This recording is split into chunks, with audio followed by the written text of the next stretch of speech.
is standing up, and all I saw was black. Everything was black. And I felt like I was alone when nobody around me, even though it was so many people, hundreds of people. But all I saw was black. And all I could do was scream because I felt like I didn't have nowhere to go.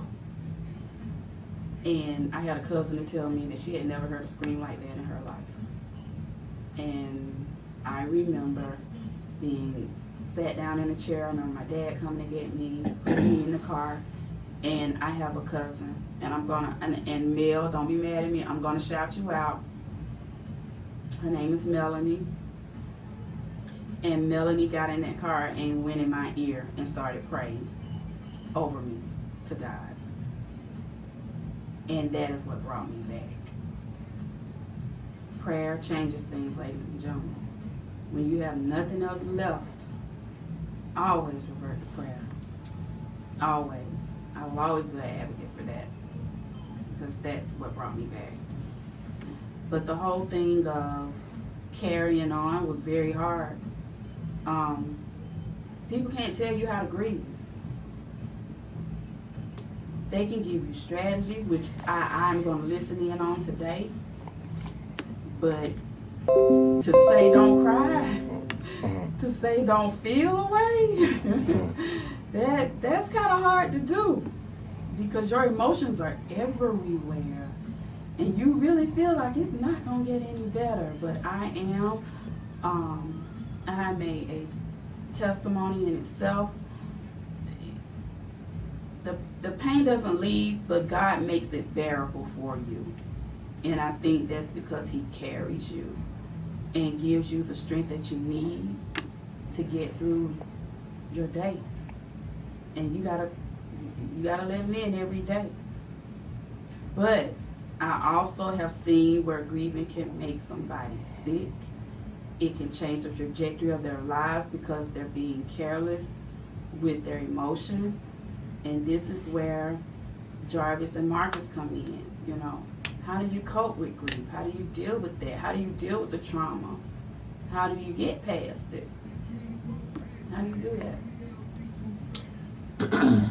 Well, the first thing is there's a couple of things that we have to realize when it comes to grief. And grieving, and even before we get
emotions. Right. Grieving is complex because it's an emotion, but it's also a process. Right. So if you put those together, that's an experience. So grief is an experience. Yeah. And so getting through that experience, it never goes away. And I think you hit the nail on the head when you said that with emotions, nobody can ever tell you not to feel. Right. You can't help but to feel. Right. Nobody can't ease your emotions but you. Right. Grief never goes away. You just live around it. And you just create this cushion in this life around it to be able to cope with it and to be able to deal